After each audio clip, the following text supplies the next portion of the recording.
Hello and welcome, dear students. Let's start with the name of Allah, who is the most merciful, compassionate and almighty. I wish you be fine and healthy. So let's start our new lesson. Dear students, our today's lesson is the second part of second lesson and is in the second unit of grade 8 English book, which is in page 16. درنو زکونکو تاسو ټول ته راغلاست وایم په دې لچې ښه اوسئ. نن ورځ موږ د کوم لوست چې پیلوو دوهمه برخه د دوهم لوست دی کوم چې په دویم څپرکی کې ستاسو د کتاب په د اتم ټولګي د انګلیسي په کتاب کې هغه هم په 14مه پاڼه کې دغه لوست دی. Before we start our new lesson, let's have a short look to the previous lesson. مخکې له دې نه چې نوی لوست پیل کړو راځئ چې یو لنډه بیاکتنه تېر لوست وکړو. In the previous lesson we studied the first part of second lesson. موږ لومړی برخه د دوهم لوست ولوسته. لومړی برخه کې موږ vocabulary ولوستله، ترڅنګ listening برخه مو ولوستله. په vocabulary کې موږ پوه شو چې څه ډول وخت بیان کو، څه ډول د وخت په اړه معلومات ورکو، او که یو څوک له موږ څخه پوښتنه کوي څه ډول ورته وایو چې اوس مثلا څو بجې دي. که اوس مثلا ټایم 12:42 دقیقې تېرې وي نو موږ به وایو it is 12:42، یا هم کولی شو چې ووایو چې 42 past 12. او یو بله طریقه هم درلودله چې تاسو حتما د ټول مسایل ښه په ښه ډول باندې په تېرو لوستونو کې زده کړي ول. And the second part was listening. د اورېدلو په برخه کې هم موږ ډېر مسایل ولوستل. So in today's lessons, dear students, زموږ د ملاتړ لپاره د بیګم اکاډمیک چینل لزان سره سبسکرایب کړئ، بیا د شرنګنۍ تڼۍ کېکاږئ ترڅو زموږ ټولو درسي ویډیوګانو ته لاسرسی ولرئ او له هغو څخه برخمن شئ. We have reading section.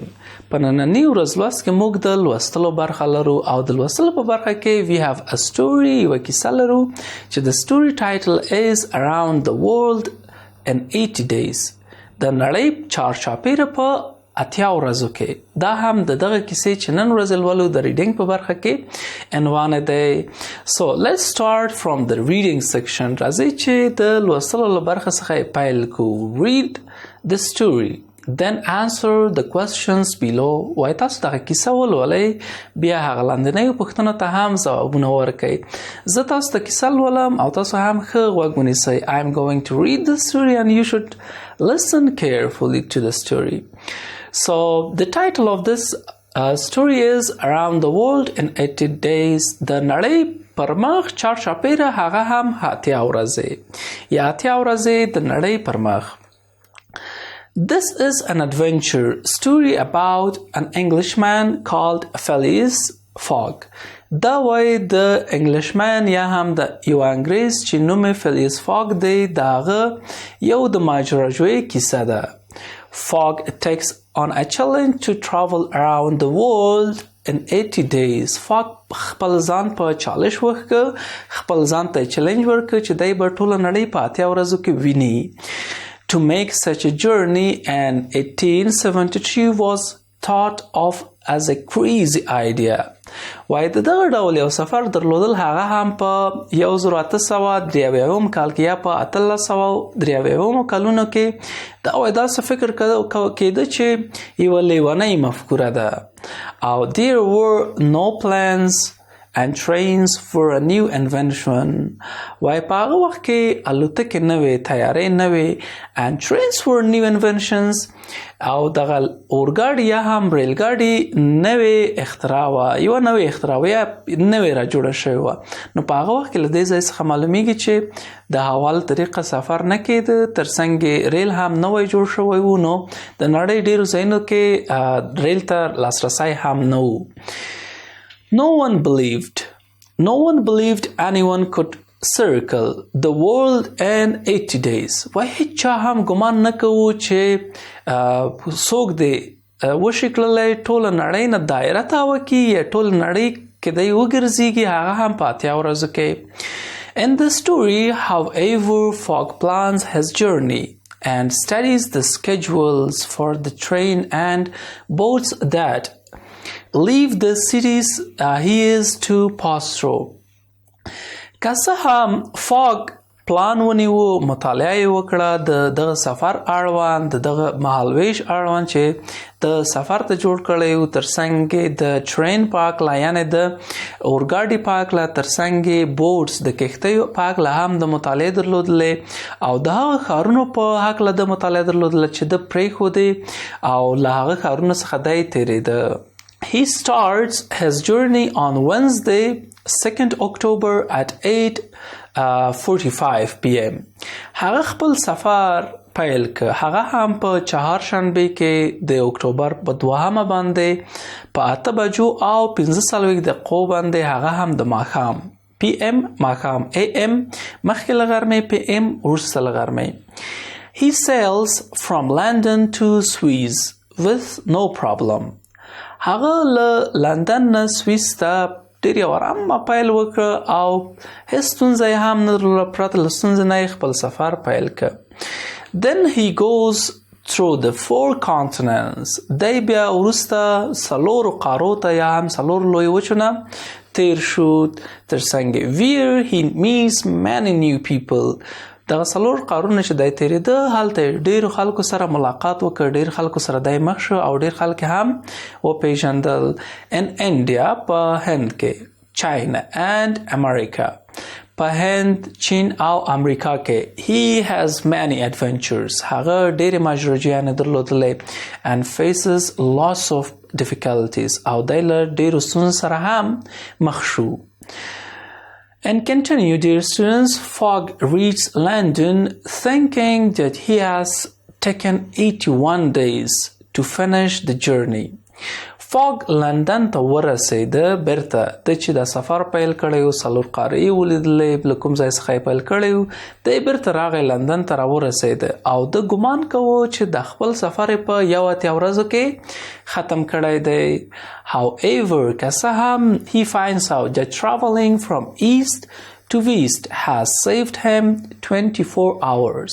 که څه هم د بیا پیدا کړه په دلیل او رمز راز باندې پوه شو ځکه چې د خود تقسیم اوقات جوړ کړی و، سفر ته پلان نیولی و، نو د بیا پیدا کړه چې دا چې کله تاسو له شرق څخه غرب ته ځئ یا هم له ختیځ نه لویدیځ ته ځئ دا نو ستاسو سفر کې 4 ساعته ذخیره کیږي او یا هم حفظ کیږي.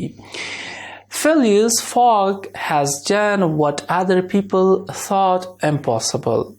Phileas Fogg وای هغه څه ترسره کړل چې نورو ګمان کوو چې دا impossible دی، غیر ممکن دی. نو دا هغه سټوري و چې موږ د Phileas Fogg په اړه ولوسته درنو زده کوونکو. If you have any questions, let me answer that question. Do you have a question? Okay. استاده د adventure او however لغتونه معناوي څه دي؟ ډېر ښه پوښتنه وشوه درنو زده کوونکو چې adventure او however لغتونو معناوي څه دي. ډېر ښه. adventure ماجراجویي ته وایي. کله چې موږ او تاسو غواړو چې یو نوی شی کشف کړو، یو نوي ځای ته لاړ شو، یو خارق‌العاده کار ترسره کوو، نو دا ماجراجویي ده. adventure ماجراجویي یا هم ماجرا ته وایي. او however که څه هم وایي د بیا پیدا کړه چې دا خو په 80 ورځو کې ختم شوی دی، مګر مات چې یو اتیا ښیي نو دا 4 ساعته اضافه شوي دي. نو درنو زده کوونکو this was the story. I wish you learned a lot from this story and you learned that story too. So at the below of the story they wrote, look at Mr. Fogg's record and then answer the questions. وای اوس تاسو د Fogg یا ښاغلي Fogg record څه وګورئ، بیا هم پوښتنو ته ځوابونه ورکړئ. مثلا cities دی، leaves دی او arrives دی. city ښارونه ته وایي، leaves چې هغه ښار د پریښی ده، بیا city ښار دی، بیا arrives چې دی هغه ښار ته رسیدلی دی. یعنی هغه ښارونه نه چې هغه ښار چې د پریښی ده، بیا هغه ښار چې دی ورته رسیدلی په کوم تاریخ کې پریښی، په کومه ورځ پریښی، هغه یې تاسو ته ذکر کړي. مثلا سیټي لندن، هغه Fogg چې دی لیف کړی دی لندن په وینزډی کې، چهارشنبې په ورځ اکتوبر 2 کې، د اکتوبر په 2 باندې هغه هم په 8:45 په 8:45 دقیقو کې. مثلا بل سیټي دی پاریس arrives چې دی پاریس ته رسیدلی دی Thursday پنجشنبه په ورځ باندې October 3rd د اکتوبر په 3مه نیټه باندې او هغه وخت کې ټایم بیا و 7:20 او بچي او شل دقیقې نو په همدې ډول باندې نور هم تاسو ته نورو ښارونو په اړه لیکل شوي چې فوګ هغه ښارونه پریښي دي او فوګ هغه ښارونو ته رسیدلی مثلا پاریس ته دی چې بیا رسیدلی دی یا پاریس چې پریښی دی وروسته له دې نه چې پاریس ته یې پرېږدي هغه د ترزدې و پنجشنبې ورځ وه October 3rd و چې د 3 د اکتوبر و او 8 بجې او 40 دقیقې وې It was 40 past 8 سلویک دقیقه هم له اتو نه تیرې وې په همدې ډول باندې نور ښارونه دي مثلا د بمبای ښار دی هانګ کانګ ښار دی سویس ښار دی نو لیوز چې دغه ښارونه یې پرېښي arrives چې دغه ښارونو ته رسیدلی دی اوس له تاسو څخه یو پوښتنه شوې when does fog reach these cities وای کله فاګ دغه ښارونو ته رسیدلی دی ډېر په اسانه ډول باندې تاسو کولی شئ ځکه ځوابونه په جدول کې تاسو ته وینئ تاسو یې وینئ او تاسو ته ښکاري او ځوابونه یې له همغه ځای څخه پیدا کولی شئ لکه سویس ته سویس ښار ته دی د وینزدې په ورځ چهارشنبې په ورځ رسیدلی د اکتوبر په 9مه نیټه باندې او 11 بجو باندې 11 PM کې دی رسیدلی سویس ښار ته او هانګ کانګ ته دی بیا چې ریچ شوی یا هم arrive شوی دی هغه په ټیوزډے کې یعنی سهشنبه په ورځ نومبر 6 د نومبر په 6 نیټه باندې and 6 AM په 6 بجو د سهار کې دی رسیدلی نو سان فرانسیسکو تاسو خپل پیدا کړئ نو ترڅنګ درنو زده کوونکو it was all about our today's lesson. I wish you learned a lot from this lesson and all of this lesson. So dear students, here we have our homework too. The homework is what did you learn from this story?